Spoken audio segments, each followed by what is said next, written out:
Selamat malam para pendengar setia di seluruh Indonesia di Dongeng Aki Rukman. Selamat mendengarkan dan tetap merdeka. Assalamualaikum warahmatullahi wabarakatuh. Bismillahirrahmanirrahim. Alhamdulillahilladzi ba'atsa fil ummiyina rasula yatluna alaihim ayatuna wa yujakihim wa yubasirul mu'minin. Amma ba'du. Bapak, Ibu, dan kawan-kawan sekalian serta anak cucu Aki dimanapun menyimak dongeng ini, selamat malam dan sampurasun. Jangan lupa ya bahwa kita sekarang berada pada bulan September. Insya Allah mudah-mudahan hujan tereh turun.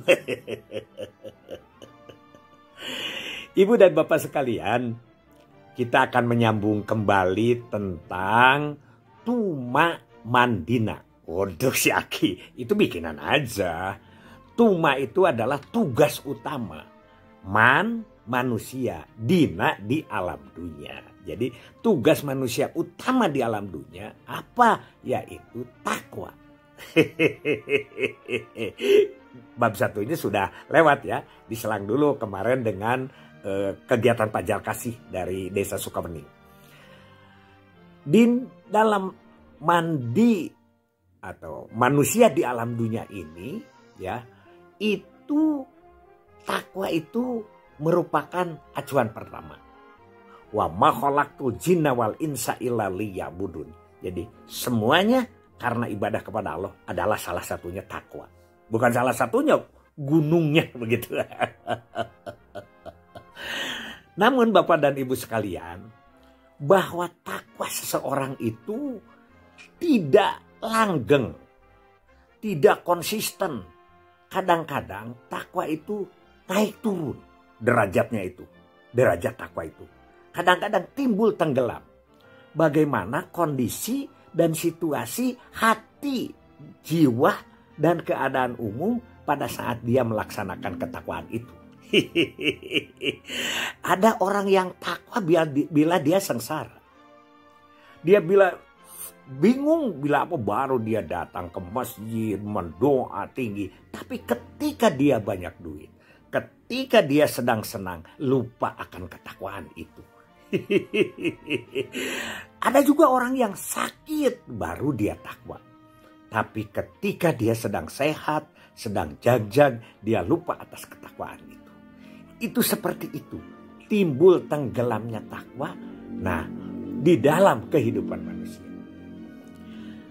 Sebetulnya kita kan sudah jelas. Kalau di surat Al-Baqarah ayat 234 itu tugas-tugas pokoknya di situ. Kan? Atau jenis-jenis takwanya itu di situ. Ya, jenis takwa yang pertama kepada alam gaib katanya. Kepada alam gaib itu apa? Sesuatu yang tidak bisa diduga oleh manusia itu gaib.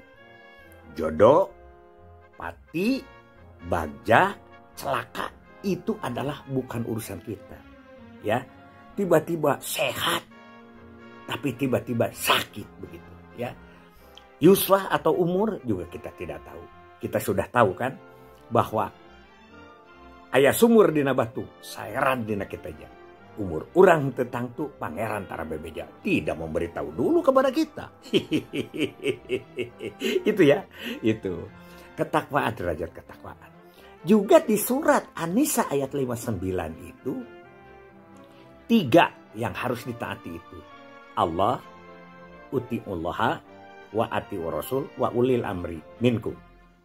Nah ini yang kadang-kadang terjadi perbedaan. Perbedaan apa? Perbedaan tentang ketakwaan. Tidak lengkap, tidak sempurna. Ada orang yang kepada Allah dan Rasulnya itu benar-benar takwa. Tapi kepada pemerintahan yang ada, tidak taat. Bukan sedikit orang agamawan. Katakanlah gitu ya, orang pengajar-pengajar agama, tapi dia tidak membayar pajak motor. Dia tidak punya SIM.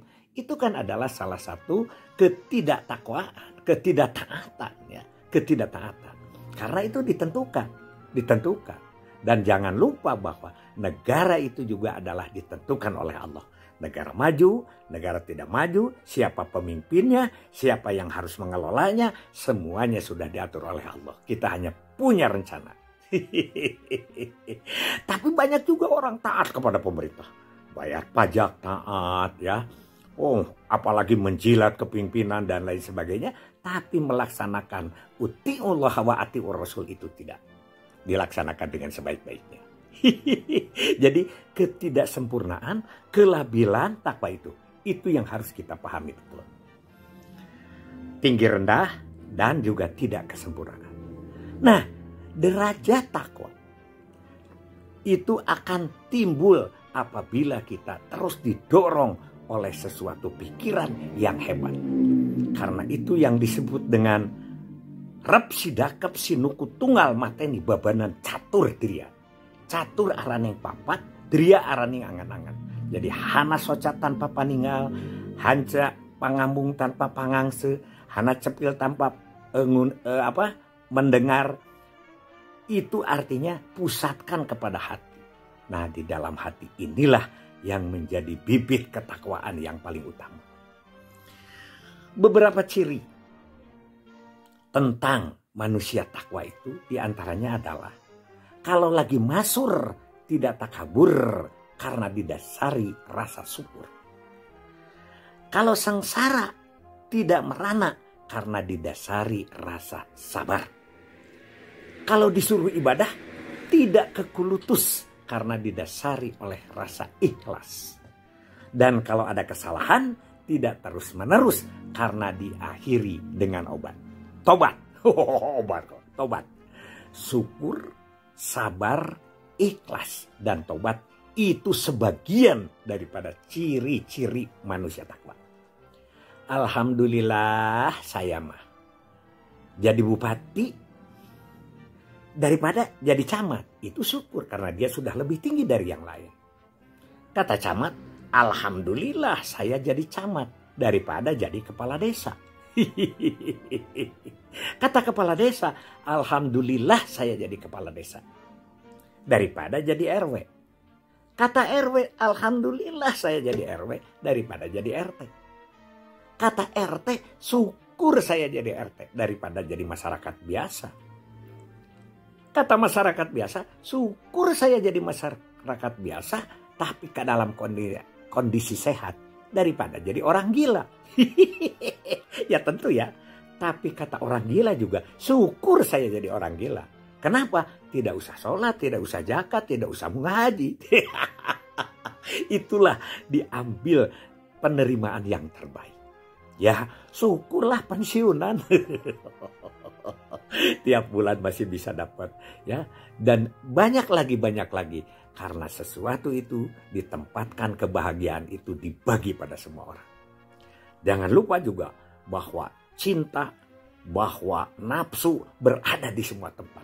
Tidak pilih bulu. Jangan hanya nafsu itu ada di tempat hiburan. Tidak. Nafsu itu, ya, setan itu juga merangsek ke pesantren-pesantren. Kepada sekolah-sekolah Islam.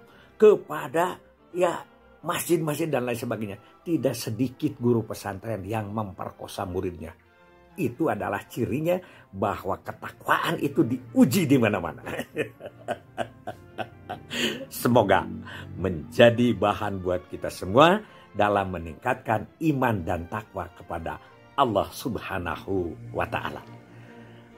Billahi fisabilil haq. Wassalamualaikum warahmatullahi wabarakatuh.